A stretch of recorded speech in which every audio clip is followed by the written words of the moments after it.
अच्छा, कभी सोचा है आपने कि ठीक हमारी नजरों के सामने एक पूरी की पूरी छुपी हुई दुनिया हो सकती है? आज हम वेद की कहानी में उतरने वाले हैं।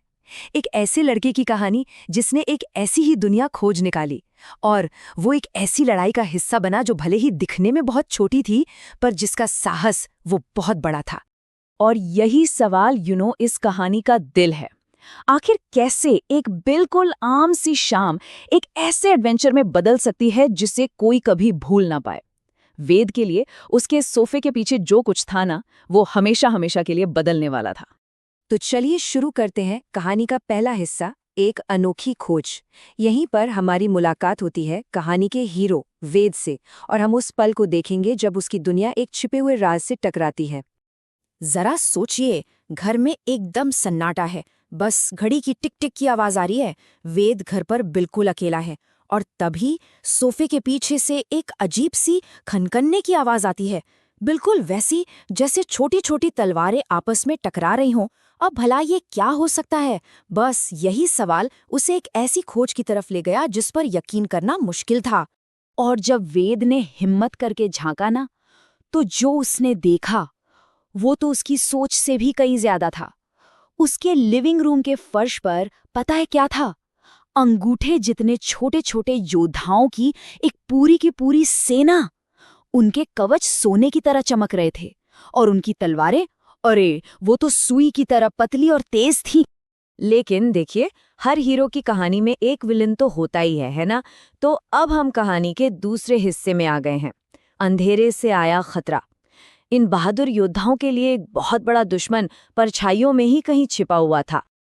और फिर अंधेरे में से वो सामने आया, एक बहुत बड़ा परछाई जैसा राक्षस, जिसकी लाल लाल आंखें अंगारों की तरह दहक रही थीं। उन नन्हे योद्धाओं के लिए ये मंजर किसी बुरे सपने के सच होने जैसा था। अब यहीं से कहानी और भी मजेदार हो जाती है, क्योंकि ये सारा खेल बस नजरिए का था। वेद के लिए वो क्या था? एक मामूली सा चूहा। लेकिन उन नन्हे योद्धाओं के लिए, उनके लिए वो एक भयानक, सब कुछ तबाह कर देने वाला ड्रैगन था, जो उनका घर उजाड़ने आया था। और अब कहानी में एक बहुत बड़ा मोड़ आता है। एक नया हीरो इस जंग के मैदान में उतरने वाला था। ये वो पल था जब वेद सिर्फ तमाशा देखने वाला नहीं रहा, बल्कि वो एक रक्षक, एक प्रोटेक्टर बन गया। इतना बड़ा दुश्मन सामने था, फिर भी उन योद्धाओं का हौसला बिल्कुल नहीं टूटा। उनके कमांडर की आवाज गूंजी, पीछे मत हटो, अपनी धरती की रक्षा करो। ये सिर्फ एक हुक्म नहीं था, ये उनके पक्के इरादे का सबूत था। उन नन्हे योद्धाओं की इतनी हिम्मत देखकर ना, वेद को लगा कि वो बस ऐसे खड़े होकर देख नहीं सकता, उसे कुछ तो करना ही होगा। और बस उसी पल उसने तय कर लिया, अब वो सिर्फ एक बड़ा सा दर्शक नहीं, बल्कि एक बहुत बड़ा मददगार बनेगा। और बस फिर क्या था? इस कमाल के गठबंधन ने मिलकर एक जबरदस्त प्लान बनाया। स्टेप 1, घेराबंदी। वेद ने अपनी खिलौनाकारों से एक दीवार बना दी। स्टेप 2, हमला। बहादुर योद्धाओं ने धागे जैसे रस्सों से चूहे के पैर जकड़ लिए। और फिर स्टेप 3, फाइनल अटैक। वेद ने अपनी टॉर्च निकाली, जो अब अंधेरे को चीरने वाला एक ताकतवर हथियार बन चुकी थी। और अब बारी थी लड़ाई के क्लाइमैक्स की। क्या उनका ये जबरदस्त प्लान काम करेगा? चलिए देखते हैं कि कैसे रोशनी ने अंधेरे पर जीत हासिल की। और प्लान काम कर गया।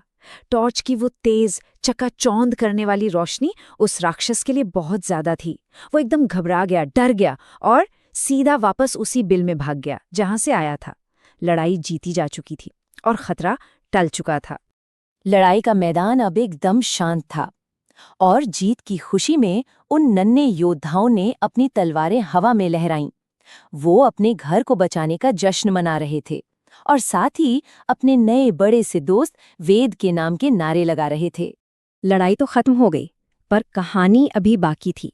अब हम आते हैं कहानी के आखिरी हिस्से पर, एक ऐसी दोस्ती की शुरुआत जो कभी टूटने वाली नहीं थी। योद्धाओं के कमांडर ने वेद के सामने झुककर कहा, आज से तुम हमारे रक्षक हो। ये सिर्फ शब्द नहीं थे, ये एक वादा था, दो बिल्कुल अलग दुनियाओं के बीच एक मजबूत रिश्ते की बुनियाद। और उस रात जब वेद आराम से अपने बिस्तर पर सो रहा था, तो उसके नन्हे दोस्त उसके लिए एक तोहफा छोड़ गए। एक छोटी सी चमचमाती हुई सोने की ढाल, जो उनके एहसान और उन दोनों के बीच के उस सीक्रेट का प्रतीक थी। तो आखिर में ये कहानी हमें एक बहुत ज़रूरी बात याद दिलाती है। वो सबक जो वेद ने उस रात सीखा, वो हम सबके लिए भी है कि असली बहादुरी शरीर के साइज से नहीं, बल्कि दिल की ताकत से नापी जाती है।